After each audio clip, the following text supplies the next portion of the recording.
কিন্তু এই ভোট করতে করতে সমাজ আজকে রসতলে চলে যাচ্ছে।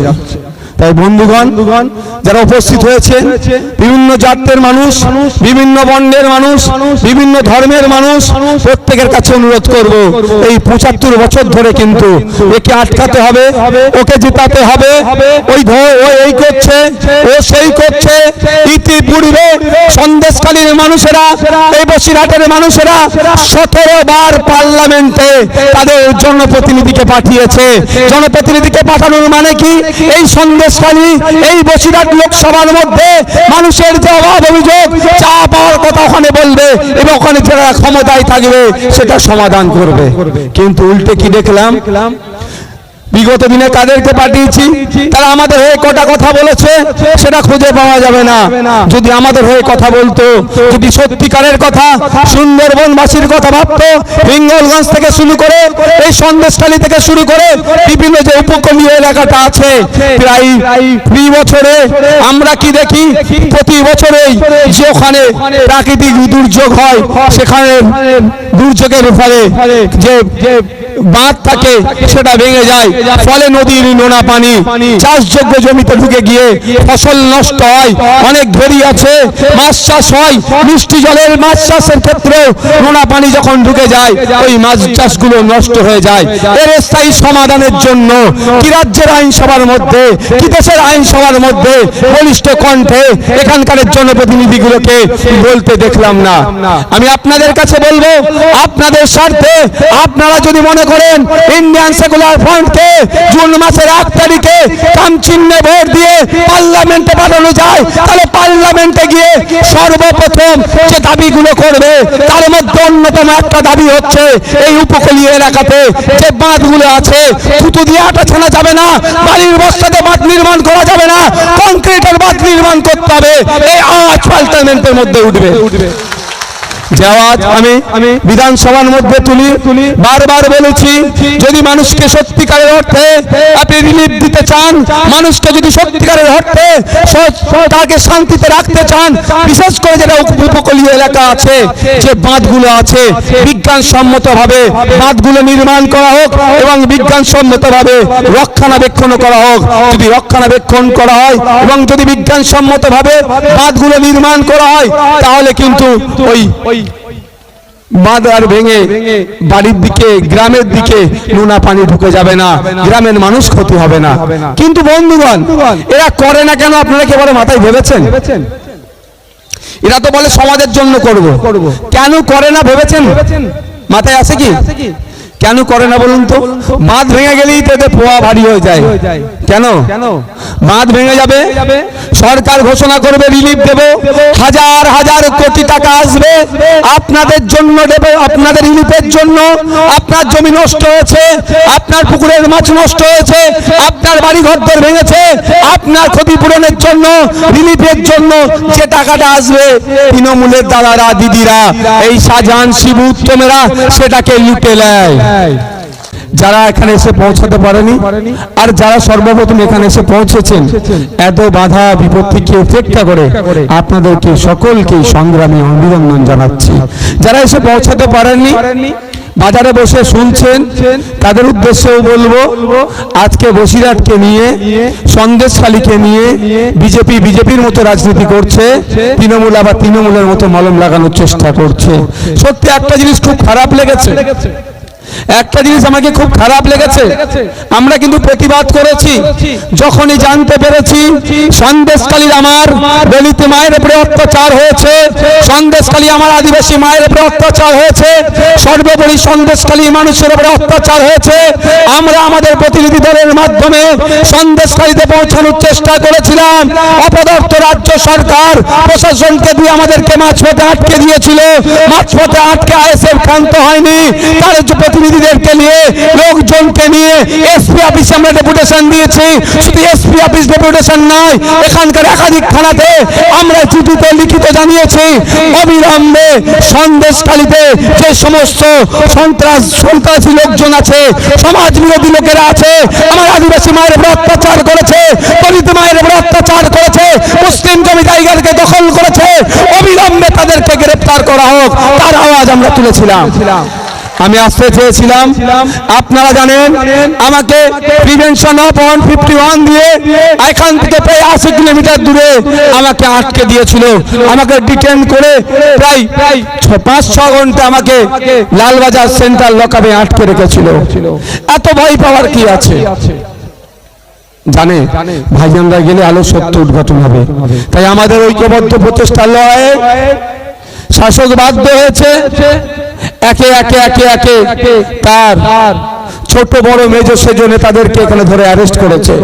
সর্বোপরি কোর্টের যখন চাপ খেয়েছে, তারপরে বড় রাঘব বোয়ালকে জেলের মধ্যে নিয়ে গিয়েছে। কিন্তু একটা বিষয় সত্যি আমাকে দুঃখ লেগেছে, এই কথাটা আমি ব্যথিত হয়েছি খুব। সেই বিজেপি তার ভোট ব্যাংকে বাড়ানোর জন্য যেভাবে মানুষের মধ্যে বিভাজন করার চেষ্টা করেছে, যেভাবে মানুষে লাগিয়ে দেওয়ার চেষ্টা করেছে, এটাকে ধিক্কার নিন্দা জানাচ্ছি। যখন বলেছে যে দেখে দেখে নাকি আমার মহাদলিত বোনকে, আমার আদিবাসী বোনকে নাকি মুসলিম সমাজের পক্ষ থেকে নাকি অত্যাচার হয়েছে, এটা যখন বলেছে খুবই ব্যথিত হয়েছি। আমরা কিন্তু শাহজাহান শেখকে, আমরা কিন্তু তার সাঙ্গপাঙ্গকে, আমরা উত্তম হাজরাকে, আমরা শিবুকে কিন্তু তার ধর্মীয় বিচার দেখে তার বিরোধিতা আমরা করি না। তার অন্যায়টাকে দেখে যে অত্যাচার করেছে তার আমরা বিরোধিতা করি। আর বিজেপি অপদার্থ বিজেপি আর তার এখন রাজ্যের বড় নেতা অপদার্থ যারা আছে, তারা যেভাবে ধর্মে ধর্মে বন্ডে বন্ডে জাতে জাতে বিভাজনের করে ভোট নেওয়া যায়, তার সুকৌশল তার আস্তে আস্তে তার স্লো পয়জন দেওয়ার চেষ্টা করেছে।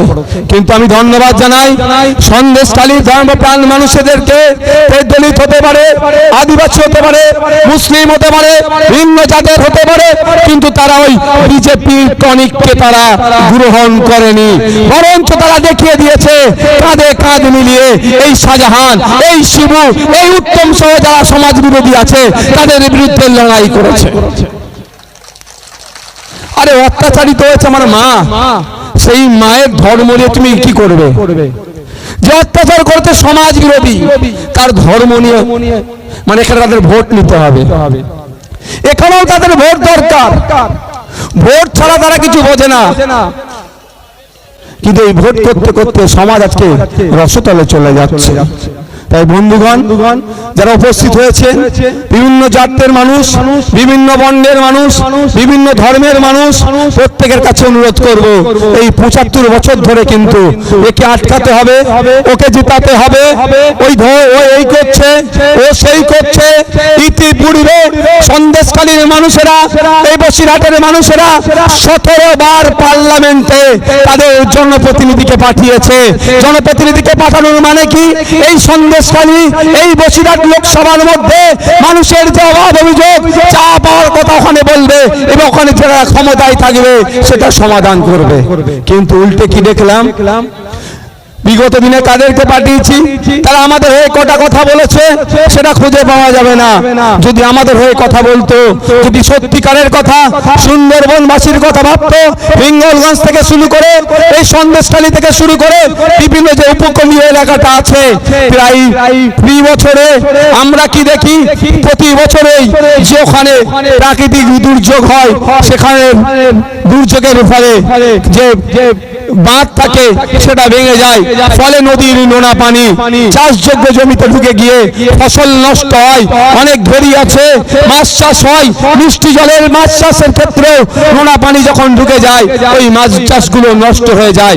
এর স্থায়ী সমাধানের জন্য কি রাজ্যের আইনসভার মধ্যে, কি দেশের আইনসভার মধ্যে বলিষ্ঠ কণ্ঠে এখানকার জনপ্রতিনিধিগুলোকে বলতে দেখলাম না। আমি আপনাদের কাছে বলবো, আপনাদের স্বার্থে আপনারা যদি মনে করেন ইন্ডিয়ান সেকুলার ফ্রন্টকে জুন মাসের 8 তারিখে কাম চিহ্নে ভোট দিয়ে পার্লামেন্টে পাঠানো যায়, তাহলে পার্লামেন্টে গিয়ে সর্বপ্রথম যে দাবিগুলো করবে তার মধ্যে অন্যতম একটা দাবি হচ্ছে এই উপকূলীয় এলাকাতে যে বাঁধগুলো আছে থুতু দিয়ে আটা ছানা যাবে না, বাড়ির বস্তাতে বাঁধ নির্মাণ করা যাবে না, কংক্রিটের বাঁধ নির্মাণ করতে হবে। এই আওয়াজ পার্লামেন্টের মধ্যে উঠবে। যে আওয়াজ আমি বিধানসভার মধ্যে তুলি বারবার বলেছি, যদি মানুষকে সত্যিকারের অর্থে আপনি রিলিফ দিতে চান, মানুষকে যদি সত্যিকারের অর্থে তাকে শান্তিতে রাখতে চান, বিশেষ করে যেটা উপকূলীয় এলাকা আছে, যে বাঁধগুলো আছে, বিজ্ঞানসম্মতভাবে বাঁধগুলো নির্মাণ করা হোক এবং বিজ্ঞানসম্মতভাবে রক্ষণাবেক্ষণ করা হোক। যদি রক্ষণাবেক্ষণ করা হয় এবং যদি বিজ্ঞানসম্মতভাবে বাঁধগুলো নির্মাণ করা হয়, তাহলে কিন্তু ওই বাঁধ আর ভেঙে বাড়ির দিকে, গ্রামের দিকে নোনা পানি ঢুকে যাবে না, গ্রামের মানুষ ক্ষতি হবে না। কিন্তু বন্ধুগণ, এরা করে না কেন? আপনারা কেবল মাথায় ভেবেছেন? এরা তো বলে সমাজের জন্য করব, কেন করে না ভেবেছেন? মাথায় আছে কি? কেন করে না বলুন তো? বাঁধ ভেঙে গেলেই তো এদের পোয়া ভারী হয়ে যায়। কেন? বাঁধ ভেঙে যাবে, সরকার ঘোষণা করবে রিলিফ দেব, হাজার হাজার কোটি টাকা আসবে আপনাদের জন্য, দেবে আপনাদের রিলিফের জন্য। আপনার জমি নষ্ট হয়েছে, আপনার পুকুরের মাছ নষ্ট হয়েছে, আপনার বাড়ি ঘরদর ভেঙেছে, আপনার ক্ষতিপূরণের জন্য, রিলিফের জন্য যে টাকাটা আসবে, তৃণমূলের দাদারা দিদিরা, এই শাহজাহান শিবু উত্তমেরা সেটাকে লুটে নেয়।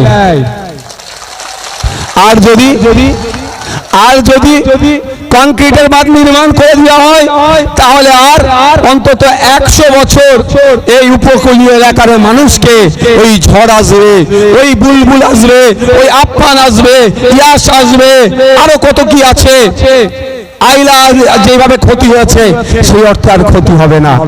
আমরা মানুষের কথা ভাবি।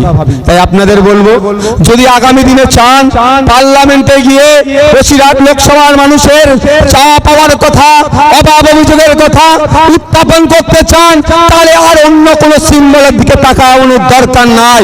সকাল সকাল যাবেন, জুন মাসের 1 তারিখে গিয়ে আপনার ইভিএম মেশিনের সামনে দাঁড়াবেন, যেখানে খাম চিহ্নটা দেখবেন, ওই বাটনটাকে আপনারা জোর করে প্রেস করে দেবেন। বাকি দায়িত্বটা আমাদের দিয়ে ছেড়ে দেবেন। जियो इश्क में नबी के, जियो इश्क में नबी के, जियो इश्क में नबी के, जियो इश्क में